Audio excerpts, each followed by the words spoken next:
guys, welcome back to my channel. My name is Meet Sandhu. I hope you all are doing great. आज का जो topic है वो बहुत लोगों से रिलेट करने वाला है क्योंकि कहीं ना कहीं हम इन चीज़ों से डील करते हैं, लेकिन क्या होता है ना कि हमको पता नहीं होता कि इससे बाहर कैसे निकलना है, वो सबसे मुश्किल होता है। तो आज हम उसी के बारे में बात करेंगे। तो जैसा कि आपने टाइटल में देखा है, how to get rid of a toxic relationship और अ मैरिज, तो आज इसके बारे में बात करेंगे। I hope you learn something from this and start applying these things in your life. कोई रिश्ता छोड़ना या किसी ऐसे टॉक्सिक रिलेशनशिप को छोड़ना is not a failure. Don't जज योरसेल्फ फॉर दैट। और उसके लिए, उस टॉक्सिक रिलेशनशिप को छोड़ने के लिए जो आपके अंदर जो उस टॉक्सिक रिलेशनशिप को छोड़ने के लिए जो डिसीजन आप लेते हो वो बहुत ही ब्रेव लोग कर पाते हैं, क्योंकि कुछ लोग तो सहते ही रहते हैं पूरी ज़िंदगी और कभी बाहर ही नहीं आ पाते हैं उस टॉक्सिक रिलेशनशिप से। लेकिन अगर आप अपने लिए डिसीजन ले रहे हो तो ये बहुत अच्छी बात है, और इसके लिए खुद को जज मत करो और सोसाइटी की तो बिल्कुल भी मत सुनो, क्योंकि सोसाइटी है ना जो, वो उनको सिर्फ बातें ही करनी आती हैं। ठीक है, जो बोलते नहीं, हम बचपन से सुनते आ रहे हैं, चार लोग क्या बोलेंगे, चार लोग क्या बोलेंगे, चार लोग क्या बोलेंगे। चार लोग कुछ नहीं बोलेंगे, तुम ही बोल रहे हो जो बोल रहे हो। तो ये तुम्हारे दिमाग में ही होता है। जो चार लोग बात करते हैं ना, क्या बात भी कर लेंगे तो क्या ही हो जाएगा भाई, तुम्हारी ज़िंदगी है, उन चार लोगों की ज़िंदगी नहीं है। तो तुम अपने डिसीजंस अपनी ज़िंदगी के हिसाब से लो, उन चार लोगों की उन चार लोगों के बारे में सोच के मत लो। और कुछ लोग ऐसे भी होते हैं ना कि अगर वो टॉक्सिक रिलेशनशिप से बाहर आने का सोचते भी हैं या बाहर आ चुके हैं, लेकिन फिर भी उनके मन के अंदर एक डर है। और जो लोग टॉक्सिक रिलेशनशिप से बाहर आ चुके हैं, आना चाहते हैं, उनके मन के अंदर एक डर है, एक एंजाइटी है, और एक गिल्ट भी होता ही है कहीं ना कहीं, जितना भी हम मना करें। But why living is so hard, कई बार तो हम कितने साल लगा देते हैं उस रिलेशनशिप से बाहर आने को, क्योंकि हम डिसीजन ही नहीं ले पाते हैं। ठीक है, उस चक्कर में क्या होता है ना कि तुम इतना लेट कर देते हो ना अपना एक डिसीजन लेने में कि क्या ये सही है, क्या ये गलत है। You think all the pros and cons about it. और ये सब चीज़ें होती क्यों हैं, क्यों इतना हार्ड होता है किसी रिश्ते से बाहर निकलना? There might be so many reasons for that. Could be family pressure, और इमोशनल अटैचमेंट भी कहीं ना कहीं होता ही है हमारा किसी इंसान के साथ, चाहे वो टॉक्सिक ही क्यों ना हो। क्योंकि जब आप अपना टाइम स्पेंड करते हो किसी के साथ तो आप ऐसा कुछ, तो आपका इमोशनल अटैचमेंट हो ही जाता है, नो मैटर व्हाट। ठीक है, और कुछ लोगों का वही है, लोग क्या कहेंगे सिंड्रोम, और कई बार क्या होता है ना कि जब आप एक टॉक्सिक रिलेशनशिप में होते हो ना, तो आप टॉलरेट करना भी सीख जाते हो। ठीक है, आप करते जाते हो, सहते जाते हो।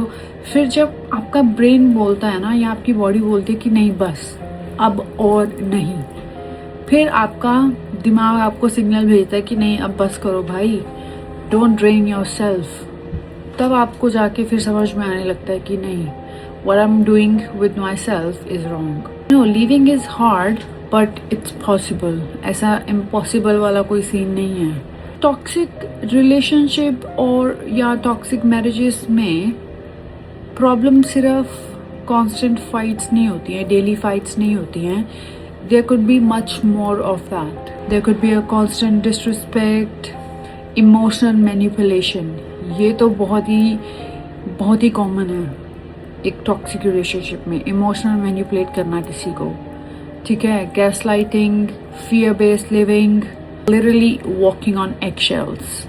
और फिर एक पॉइंट ऐसा आता है ना कि जब आप रियलाइज करते हो कि आई एम टायर्ड नाउ, अब मुझसे और नहीं होगा, अब मैं ये सब चीज़ें और कर ही नहीं सकती हूँ। तो आपको एक और रियलाइजेशन होता है कि ना, मैं अपनी ज़िंदगी जो है, I am not living my life, I am surviving. तो जब ये रियलाइजेशन आपको हिट करता है ना, तब आपकी आंखें खुलती हैं कि नहीं, I need to get rid of this kind of situation.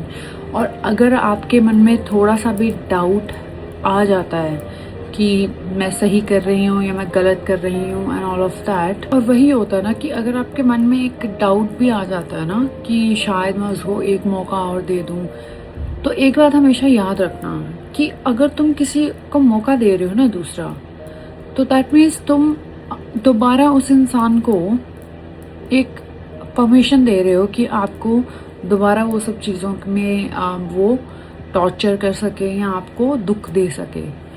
तो इन सब चीज़ों से आपको बचना है, ठीक है? ये सब चीज़ें आपको नहीं करनी है। अब होता क्या है ना कि जब आप एक रिलेशनशिप से बाहर आते हो, ठीक है, तब आप बहुत ही रिलीफ फील करते हो। तब आपको लगता है कि thank God I literally like you know came out of a toxic relationship के साथ साथ हो सकता है आपके मन में गिल्ट भी हो, फ्रीडम तो है लेकिन लोनलीनेस भी है, यू नो। ये सब चीज़ें इकट्ठी आपके दिमाग में प्रेशर बनाती हैं। नो मैटर वो हाउ मेनी टाइम्स यू से नहीं नहीं ऐसा नहीं है, I am literally fine, but deep down खुद से पूछो कि क्या तुम्हारे अंदर जो गिल्ट है या तुम्हारे अंदर जो तुम फील कर रहे हो वो लिटरली गॉन और नॉट। क्योंकि ये बहुत ज़रूरी होता है। अगर आप अपने इमोशंस दबा रहे हो ना, आई नो किसी भी रिलेशनशिप से बाहर आना it's a big thing, right? Even if you don't want to live with the person, even if it's your decision to come out of that toxic relationship, but you still feel all the emotions, ऐसा हो नहीं सकता कि आप emotions feel ना करो, ठीक है? तो ये चीज़ बहुत ज़रूरी होती है।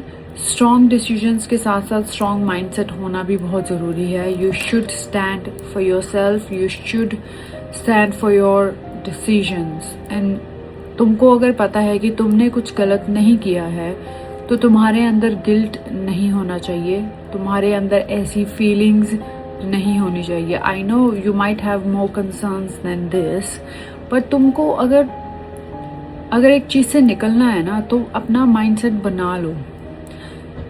जब तुम्हारे माइंड क्लियर रहेगा ना, you know, then you feel like कि हाँ I can do this, you know, I can get out of this feeling. How to deal with this feeling of anxiety or guilt और जो भी negative चीज़ें आपके दिमाग में चल रही हैं, I don't know what is going through in your mind. But तुमको एक चीज़ हमेशा याद रखनी है, जो ये डिसीजन तुमने लिया है अपने एक रिलेशनशिप से बाहर आने का, और अगर तुम बाहर आ चुके हो उस रिलेशनशिप से, तो ये एक चीज़ याद रखना कि तुमने ये डिसीजन किसी और को प्रूव करने के लिए नहीं लिया, तुमने ये अपने लिए लिया है, खुद को समझने के लिए, खुद को रीबिल्ड करने के लिए लिया है। तो उसी चीज़ पे फोकस करो। जो तुम्हारे ड्रीम्स हैं, स्टार्ट डूइंग देम नाउ। ये तो होगी आपकी खुद से खुद की लड़ाई, आपको कैसे खुद को हैंडल करना है, आपके खुद के थॉट्स और फीलिंग्स से कैसे बचना है, नेगेटिव थॉट्स से। But now how to deal with the judgment and the society, you know, क्योंकि जब आप ये डिसीजंस लेते हो ना तो बहुत ही ज्ञानी जो अपने आप को समझते हैं ना, वो ज्ञान देने आ जाएंगे कि ऐसे नहीं करना चाहिए, शादी बच जानी चाहिए, ये सही डिसीजन नहीं है, शादी में तो कॉम्प्रोमाइज करना ही पड़ता है and all of that thing. I just want to say one thing, you better not listen to those opinions.